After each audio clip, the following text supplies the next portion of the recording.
Okay, let's do it. We got to talk Grey Cup, CFL, Raptors with TSN's Rod Black, who it's been far too long since we joined him today. There he is. He's at home today, wigless. How you doing, Blackie? Yeah. Yeah, I got rid of that a while ago. It's snowing here, as you can tell. How late were people golfing? Because we had Rick Vive on last week, and he said he was headed out for his final round. It seems like this winter just came whang in like a lion. They golfed until Sunday, then we got snow, and guess what? It's going to melt. They'll golf this weekend. If courses stay open here, Rod, they're going to probably play golf right up until Christmas here if the weather stays. Again, it's crazy. I mean, I got a foot or so back there, and it's supposed to melt in the next couple of days. So it's been that kind of year. But, hey, it's the best thing we can do is golf. Golf is better than nothing right now. Well, that's not a normal year, right? No. But I also think people normally wouldn't play golf, in like 3 degrees. Like I went out about 5 days ago and it was cold. But once if you walk and you're not in a cart, you stay warm, and you normally would probably never play in 3 degrees. But I think this year everybody we got nothing better to do, so let's play golf. No kidding. And you were tweeting a lot about the absence of a Grey Cup this weekend. You put the broken heart emoji on your post there. Were you as affected as it seemed with no Grey Cup this weekend? Yeah, I think so. Hey, everybody, how many Grey Cups have you been to? I've been to so many, and whether I was working them or not, I remember going as a fan, way back when, and I just love the weekend. I think it's spectacular. I love the week. Today we'd probably just be recovering from the Grey Cup hangover, at the time. So, beyond the obvious, the party and everything else, it's always a great game. And, I just think, I know we chatted in the summer, and I was pretty optimistic that, the CFL actually would play. I know the virus has been as infectious probably now more than ever before.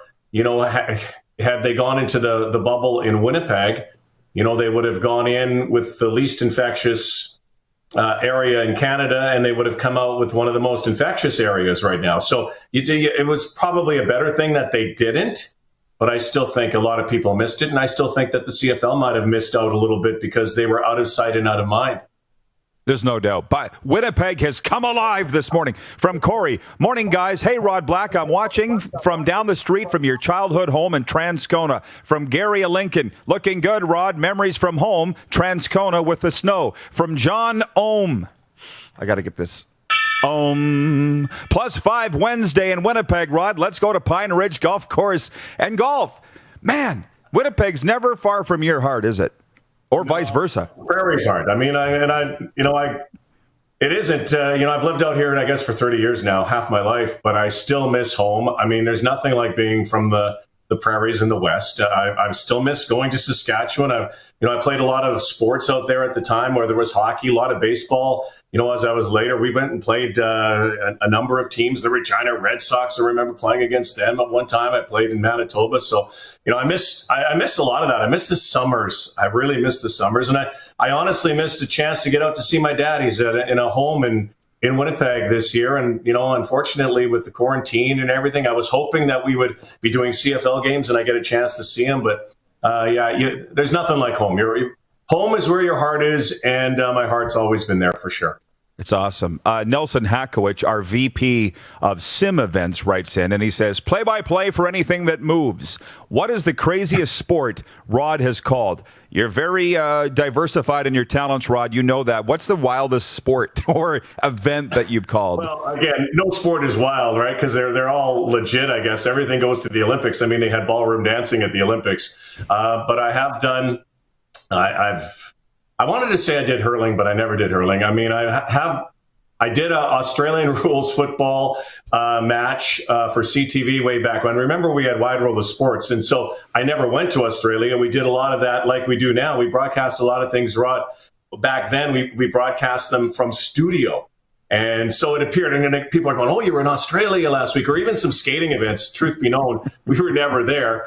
I also did a lawn bowling event. I did that for sure. But the craziest one was back in my CKY days back in Winnipeg. It wasn't, I don't even know if it was a sporting event. They had a place there just outside of my area where I grew up, Transcona. It's called Fun Mountain. And CKY had a promotion. They had the Fun Mountain Games. And so it was an event on a water slide.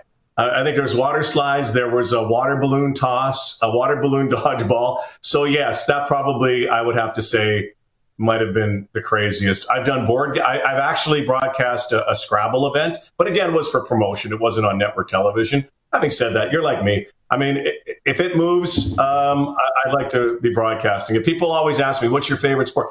All of them. I love them all. I'd rather be doing a sport right now than shoveling snow.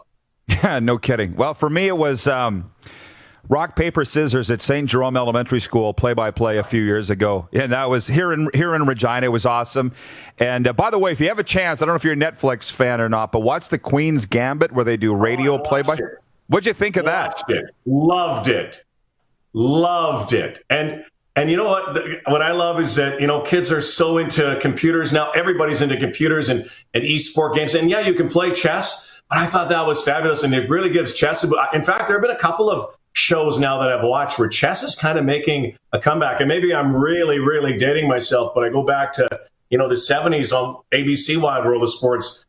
I mean, the biggest thing then was Boris Spassky against Bobby Fischer. United States against Russia in the Cold War, I guess Soviet Union at the time. It was around the Summit Series, and the biggest thing was the biggest chess match in the world. And people, if you watch the Queen's Gambit, I don't want to give it away. I think you might want to pick up the game of chess because it's fascinating. It made me want to, but I think I'm maybe too old of a dog to do that. But Bobby Fischer was the Wayne Gretzky of chess. Yep. And I'm watching Played that against show. Computer once, too, and I think he beat the computer, right? Wasn't a computer something called Blue or something? And I'm looking at it going, what a sport that lends itself tremendously to radio play-by-play if you know the game. You got to watch it. It's really good. Yeah, that was a part I will give that. The fascination for me was watching them broadcast in a variety of countries this chess match. But I thought it was a terrific show. I've loved, I'm kind of running out of Netflix stuff right now. I will tell you a couple of other ones that I've watched that are documentary oriented. I love Last Chance U. Did you watch Last Chance U?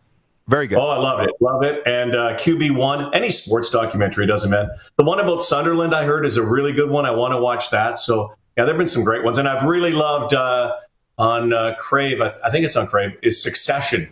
Not a sports one, but really, really good. That's my recommendation. DuPont's nodding his head that you're in on that. Last Chance. You like Succession? Oh, yeah. Cannot wait for the next season. I know. It's good. You got to get on this one, Rod. You'd love it. I got to get crazy. You would love it. You would love it. I don't know the actor's name. He won an Emmy for it. He's phenomenal. And, I can't, the old guy on the show. But, I mean, basically it's a show about, I think, ostensibly the Murdoch family. And so it's a media empire. Ooh. But there's a lot of layers to it. It's fabulous. Darren's been telling me a lot about it. Yeah. There you go. Well, Last Chance U, that coach Jason Brown reminds me of every football coach I've ever dealt with. And you know what I'm talking about. Just high stress.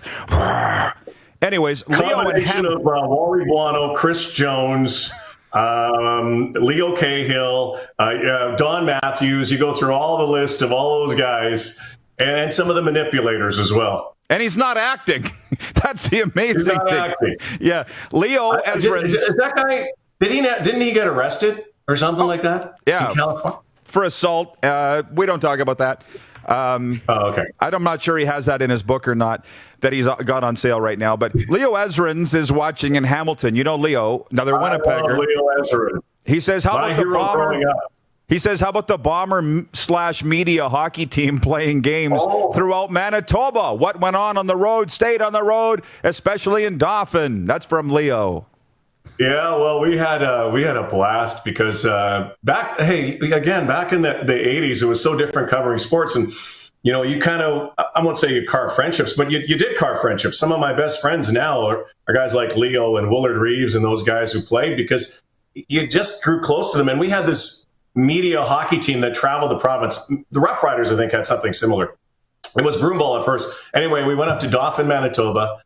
And Chris Walby, it was his first game back there, I believe, since he was actually suspended for a fight. But imagine playing with Chris Walby, 6'10" or whatever he is, gargantuan, and the guy can play.